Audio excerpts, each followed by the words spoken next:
तो भाई भारतीय डाक विभाग के अंदर ग्रामीण डाक सेवक की पोस्ट के ऊपर 28,740 वैकेंसी के लिए आवेदन करने वाले छात्रों के लिए एक बहुत बड़ी खबर निकल के आ चुकी है। खबर क्या, एक तरीके से बहुत बड़ी खुशखबरी है, क्योंकि यहां पर खुद गवर्नमेंट ने घोषणा कर दी है कि पहली बार इस भर्ती को नए नियमों के द्वारा कंडक्ट कराया जाएगा, जिसकी वजह से ज्यादा कैंडिडेट्स को यहां पर इस बार ये नौकरी मिलने वाली है। आप क्लियरली देख सकते हैं इस बार 50% नंबर वाले छात्रों को भी नौकरी मिलने वाली है। जी हां दोस्तों, पहली बार नए नियमों से होने वाली है भर्ती। पूरी खबर आपको डिटेल के साथ समझाऊंगा, पूरा ऑफिशियल अपडेट आपको दिखाने वाला हूं गवर्नमेंट के ये आखिर कौन से नए नियम हैं, इन नियम के तहत किस तरीके से भर्ती कंडक्ट कराई जाएगी, जिसकी वजह से इस बार पिछले सालों के मुकाबले कट ऑफ भी कम रहने वाली है और सिलेक्शन के चांसेस बहुत ही बेहतरीन है। साथ ही इसी वीडियो में गाइस आपको 5 ऐसी ट्रिक्स भी बताने वाला हूं, अगर आप इन 5 ट्रिक्स को लगाते हो तो भाई नौकरी लेना आपके लिए बहुत ज्यादा आसान हो जाएगा।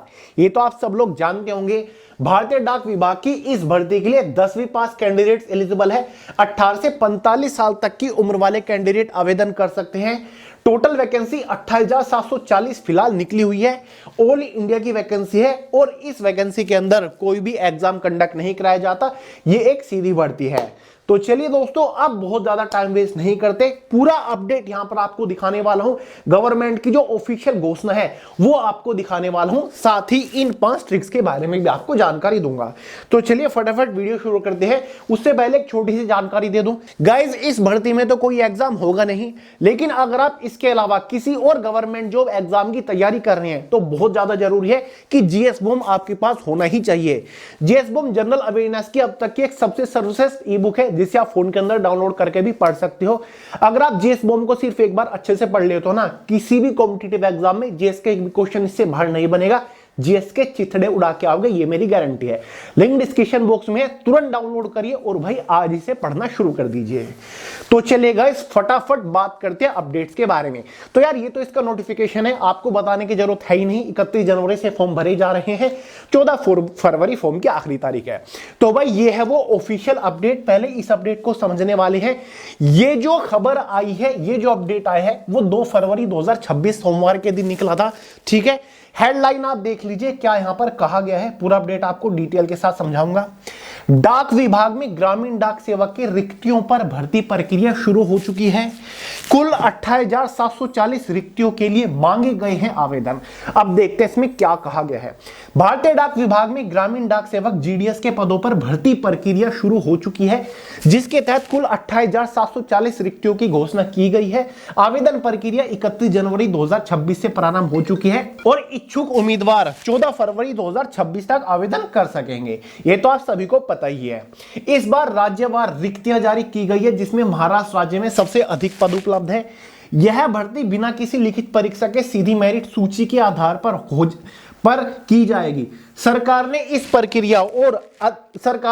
प्रक्रिया को और अधिक पारदर्शी बनाने के लिए पहली बार एसडीवी यानी कि सिस्टमैटिक डॉक्यूमेंट वेरिफिकेशन प्रणाली लागू करने का निर्णय लिया है। ध्यान से सुनिए, यही इंपॉर्टेंट अपडेट है। यानी कि पहली बार सरकार एसडीवी मेथड लेकर आ रहा है, ताकि केवल योग्य उम्मीदवारों को ही नियुक्ति मिल सके। इसके साथ ही उम्मीदवारों को नॉर्मलाइजेशन, देखिए बहुत बड़ी बात है, नॉर्मलाइजेशन की सुविधा दी जाएगी, जिसके तहत वे अपने होम डिवीजन के अलावा अन्य डिवीजन में भी नौकरी चुन सकेंगे। दिव्यांग श्रेणी के अभ्यर्थियों के लिए अवसरों का दायरा भी बढ़ाया गया है। तो 3-4 चीजें तो हमें यहां पर देखने को मिल गई। यानी कि इस भर्ती में कोई परीक्षा नहीं है, लेकिन फिर भी यहां पर इस बार नॉर्मलाइजेशन होगा। ये क्या फंडा है इसके बारे में आगे आपको बताऊंगा, अपडेट में डिटेल के साथ समझा रखा है।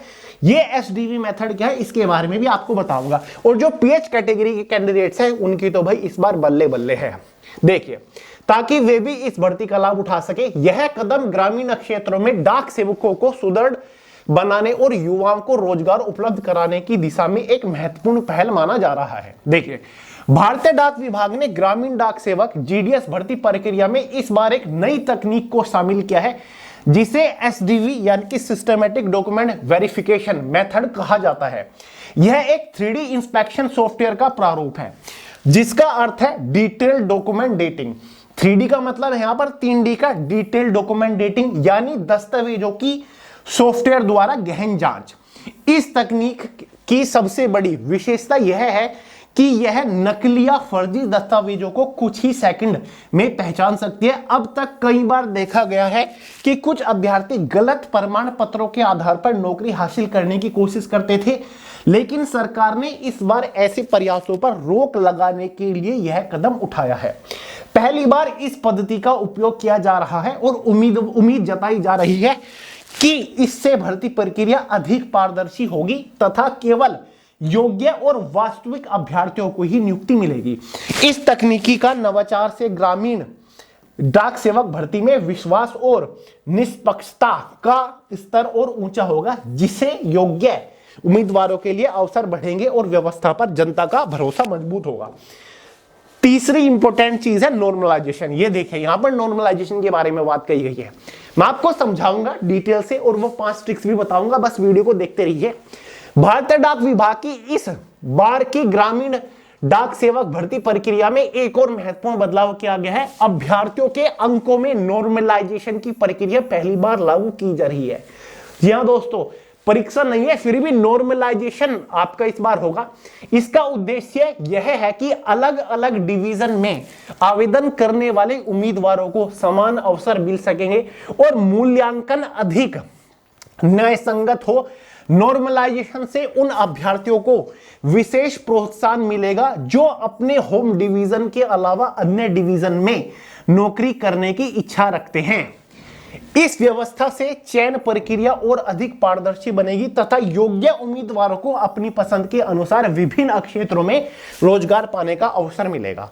सरकार का मानना है कि यह कदम भर्ती को संतुलित और निष्पक्ष बनाने के साथ साथ अभ्यर्थियों के लिए विकल्पों का दायरा भी बढ़ाएगा। ठीक है, तो भाई ये चीज तो मैं आपको पहले भी बता चुका हूं कि भाई डिटेल डॉक्यूमेंट डेटिंग क्या है। जो आपका SDV मेथड है, सिस्टमैटिक डॉक्यूमेंट वेरिफिकेशन, एक तरीके का सॉफ्टवेयर बनाया गया है जिससे जो फर्जी मार्कशीट, फर्जी डॉक्यूमेंट हो गए, कई सारे लोग 10वीं की मार्कशीट में नंबर बढ़वा लेते हैं, ठीक है, फेक मार्कशीट बनवा लेते हैं, लेकिन अब उनका सिक्का यहां पर नहीं चलने वाला है, तुरंत उनकी मार्कशीट पकड़ी जाएगी, जिसकी वजह से कट ऑफ इस बार कम रहने वाली है। ठीक है, एक चीज तो ये हो गई। दूसरी, PH कैटेगरी के कैंडिडेट्स को यहां पर और ज्यादा एक्स्ट्रा रिजर्वेशन दिया गया है, यानी कि उनकी कट ऑफ और ज्यादा कम रहने वाली है। ठीक है, साथ ही गाइस तीसरी चीज है नॉर्मलाइजेशन, जो कि सबसे बड़ी बात है। यहां पर कैंडिडेट्स को नॉर्मलाइजेशन एक कंडीशन में दिया गया, यानी कि जो कैंडिडेट्स अपनी डिवीजन को छोड़कर, यानी कि उनके सर्किल में जो उनकी होम डिवीजन है उसको छोड़कर किसी दूसरी डिवीजन से आवेदन करते हैं तो उनको नॉर्मलाइजेशन दिया जाएगा, यानी कि उनको पुश दिया जाएगा एक तरीके से। अगर उनके मार्क्स थोड़े बहुत कम पड़ रहे हैं मेरिट से 10, 15, 20 मार्क्स, तो उनको नॉर्मलाइज देके नौकरी दे दी जाएगी। क्योंकि गाइस यहां पर सरकार भेदभाव को खत्म करने की कोशिश कर रही है, क्योंकि आपने देखा भी होगा कई बार मराठी लैंग्वेज में भी विवाद हो चुका है। जो कुछ लोग एक स्टेट से दूसरे स्टेट में नौकरी करते हैं ना, तो इस वजह से इस बैरियर को खत्म करने की कोशिश कर रहे हैं। जो लोग दूसरी डिवीजन में नौकरी करने की इच्छा जताते हैं तो उनको एक तरीके से प्रोत्साहन दिया जा रहा है। ठीक है, उनको यहां पर नॉर्मलाइजेशन देकर नौकरी दे दी जाएगी। ठीक है, तो ये है पूरा का पूरा फंडा, समझ गए दोस्तों। तो अपने आप में गुड न्यूज है, पहली बार नॉर्मलाइजेशन होगा इस भर्ती में, पहली बार SDV मेथड होगा, जिसकी वजह से कट ऑफ कम रहेगी। एक तरीके से जबरदस्त फिल्टर यहां पर लगेगा, यानी कि जो फर्जी मार्कशीट वाले कैंडिडेट्स हैं, जो 90, 95 नंबर आप अपने बढ़वा के इस भर्ती में हिस्सा लेते हैं, वो सब बाहर हो जाएंगे। ठीक है, क्योंकि फर्जीवाड़ा सबसे ज्यादा चलता था अब तक इस भर्ती में। ठीक है, लेकिन इस बार कानून सख्त हो चुके हैं, नियम नए हो चुके हैं। अब बात करेंगे उन 5-6 ट्रिक्स के बारे में जो कि आपको लगानी है, जिससे आपकी नौकरी और बेहद आसान हो जाएगी। पहला काम आपको क्या करना है, सबसे ज्यादा वैकेंसी वाला सर्किल या फिर राज्य चुने। देखिए गाइस, ये लालच मत रखिएगा कि मुझे तो अपने ही राज्य के अंदर, अपने ही सर्किल के अंदर नौकरी चाहिए। आप उत्तर प्रदेश से अगर बिलोंग करते हो, लेकिन उत्तर प्रदेश के अलावा, एग्जाम्पल के तौर पर बता रहा हूं, दिल्ली, या फिर आपका मध्य प्रदेश, हरियाणा, राजस्थान, ठीक है, उत्तर प्रदेश के पड़ोसी राज्य हैं, अगर आपके स्टेट से ज्यादा इन स्टेट में वैकेंसी, सर्किल में वैकेंसी है, तो आप उनके लिए आवेदन कर सकते हैं, करना भी चाहिए। लेकिन काफी सारे लोग क्या सोचते हैं कि यार मैं तो अपने होम स्टेट में ही नौकरी चाहता हूं, मैं तो वहीं से आवेदन करूंगा, जबकि वहां पर वैकेंसी कम है, कॉम्पिटिशन ज्यादा है, सिलेक्शन के चांसेस कम है, वहां की कट ऑफ ज्यादा जाएगी। तो भाई ये लालच आपको छोड़ना पड़ेगा अगर आपको नौकरी चाहिए। तो जिस सर्किल से, जिस स्टेट से वैकेंसी ज्यादा हो, उससे आवेदन करने की कोशिश करिएगा, समझ गए। दूसरी चीज, सबसे ज्यादा वैकेंसी वाला डिवीजन या फिर जिला चुने। यहां पर अपने डिवीजन के लालच में मत बैठेगा कि मुझे तो अपनी ही डिस्ट्रिक्ट में नौकरी चाहिए। जिस डिस्ट्रिक्ट में, जिस डिवीजन में ज्यादा वैकेंसीज है, वहां से आवेदन करने की कोशिश करेगा, ठीक है। वैकेंसी ज्यादा है, कंपटीशन कम है, जाहिर सी बात है वहां की कट ऑफ कम रहेंगी, ठीक है। तीसरी चीज, सबसे लो लेवल की पोस्ट पहले चुने। जैसे कि गाइस सबसे लो लेवल की पोस्ट डाक सेवक की होती है, उसके बाद असिस्टेंट ब्रांच पोस्ट मास्टर की होती है, उसके बाद ब्रांच पोस्ट मास्टर की। सबसे ज्यादा cut off branch post master की जाती है, सबसे बड़ी पोस्ट है, इस वजह से सब लोग इसको अपनी पहली पसंद चुन लेते हैं, पहली प्रेफरेंस देते हैं, जिसकी वजह से इसकी पोस्ट के ऊपर कंपटीशन ज्यादा हो जाता है, ठीक है। तो सबसे कम कौन सी की कट ऑफ रहती है? ग्रामीण डाक सेवक की रहती है।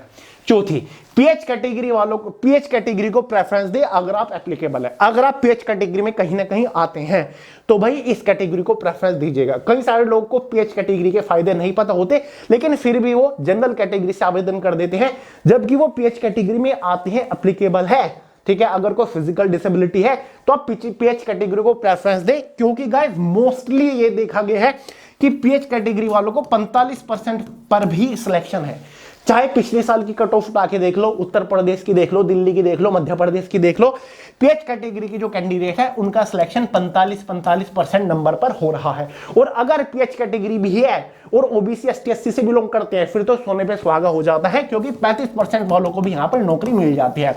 और इस बार पीएच कैटेगरी वालों के लिए, विकलांग श्रेणी वालों के लिए दायरा बढ़ाया गया है, यानी कि कट ऑफ आपकी इस बार और ज्यादा कम रहने वाली है, ठीक है। तो पीएच कैटेगरी वालों को तो नौकरी मिलना तय है, इसीलिए मैंने लिखा था कि भाई 50% वालों की भी इस बार नौकरी पक्की है, क्योंकि इस बार इतने सारे नियम और कानून हो चुके हैं कि मेरिट इस बार आपकी संतुलित रहेगी, कंट्रोल रहेगी। पांचवी चीज, 4-5 मेरिट लिस्ट का इंतजार करें। देखिए दोस्तों, इस भर्ती के साथ एक खेला रहता है, ठीक है। यहां पर एक मेरिट नहीं बनती, यहां पर 4 से 5 मेरिट बनती है। पहली मेरिट बनी, डॉक्यूमेंट वेरिफिकेशन हुआ, वैकेंसीज खाली रह गई, फिर दूसरी मेरिट आती है, डॉक्यूमेंट वेरिफिकेशन हुआ, वैकेंसी खाली रहेगी, फिर तीसरी मेरिट आती है, चौथी मेरिट आती है, फिर 5वीं मेरिट आती है, ठीक है। क्योंकि यहां पर फर्जी डॉक्यूमेंट्स वालों को पकड़ लिया जाता है, उसके बाद मेरिट को कम करके दोबारा लिस्ट जारी किया जाता है। और इस बार तो ज्यादा फिल्टर लगने वाली, इस बार तो एसडीवी मेथड है, 3D इंस्पेक्शन आपका होने वाला है, नॉर्मलाइजेशन मिलने वाला है। तो भाई चौथी 5वीं मेरिट लिस्ट तक वेट करिएगा, उम्मीद मत छोड़िएगा। ये नहीं कि पहली मेरिट में देख लिया कि आपका नाम नहीं है और फिर छोड़ दिया, रिजल्ट आ रहा है, दूसरी मेरिट आई, तीसरी आई, आपने उसे चेक ही नहीं किया, चेक करते रहिएगा, ठीक है। छठी चीज, इस बार एसडीवी मेथड से सिलेक्शन आसान है, तो भाई निराश इस बार नहीं होना है। अगर आपको लगता है कि आपके मार्क्स ठीक ठाक है, टेंथ में रियल मार्कशीट आपकी है, रियल मार्क है, आपने मेहनत कर रखी है, 70-75 आप जनरल कैटेगरी से बिलोंग करते हो, 70-75 नंबर आपके बन रहे हैं, तो भाई इजीली आवेदन कर दो, फटाक से आवेदन कर दो। कुछ नहीं है, जनरल कैटेगरी ओबीसी वालों के 100 रुपए लगते हैं फॉर्म भरने में, सिलेक्शन के चांसेस इस बार है, क्योंकि इस बार नए नियम आ चुके हैं। बाकी ओबीसी एसटी एससी वालों को तो रिलैक्सेशन, रिजर्वेशन है, तो आपकी मेरिट तो वैसे ही कम जाती है, समझ गए दोस्तों। तो ये 4-5 चीजें हैं। और जो कैंडिडेट, सबसे बड़ा बदलाव जो हुआ है, जो कैंडिडेट अदर डिवीजन से आवेदन करेगा, अदर सर्किल से आवेदन करेगा, तो उनको नॉर्मलाइजेशन का प्रावधान इस बार रखा गया इस भर्ती में, जैसे कि मैंने आपको अपडेट में दिखा दिया, ठीक है। तो यहां पर मैंने आपको एक तरीके से 7 ट्रिक बता दी। 6 तो ये ट्रिक हो गई, 7वीं मेरी ट्रिक यही है कि भाई अगर आप अदर डिवीजन से आवेदन करते हो तो यहां पर आपको नॉर्मलाइजेशन मार्क्स एक्स्ट्रा मिल जाएंगे, सिलेक्शन के चांसेस आपके ज्यादा है, क्योंकि गवर्नमेंट ऐसे कैंडिडेट्स को प्रोत्साहन कर रही है जो अदर डिवीजन में नौकरी करने की इच्छा रखते हैं। तो भाई ये हो गई हमारी टोटल 7 ट्रिक। ये 7 ट्रिक लगाओ और नौकरी पाओ, यही था हमारा थंबनेल, ठीक है। तो भाई एग्जैक्ट तो मैं आपको नहीं बता सकता कि पिछले साल के कंपैरिजन में इस बार कट ऑफ कितनी कम रहने वाली है, लेकिन हाँ, क्योंकि पहली बार ये नए नियम लागू होने जा रहे हैं, मेरिट पे गारंटेडली इफेक्ट पड़ने वाला है, इस बात का ध्यान रखिएगा, ठीक है। बाकी तो सारी चीजें आपको पता ही है कि भाई 10वीं पास कैंडिडेट्स एलिजिबल है, 18 से 45 साल एज लिमिट यहां पर रखी जाती है। फॉर्म फिलहाल भरे जा रहे हैं 31 दिसंबर से, फॉर्म की आखिरी तारीख जो है वो आपकी गाइस 14 फरवरी है, जितना जल्दी हो सके आवेदन कर दीजिएगा, ठीक है। 3 आपकी पोस्ट इसमें रहती हैं। फॉर्म भरने का लिंक वीडियो के नीचे डिस्क्रिप्शन बॉक्स में है। कोई डाउट हो, सवाल हो, कमेंट करके पूछ लीजिएगा। सोनू हेलावत के नाम से इंस्टाग्राम के ऊपर भी मिल जाऊंगा। तो चलिए दोस्तों, जाने से पहले एक छोटा सा अपडेट आपको दे दूं गाइस। 10 फरवरी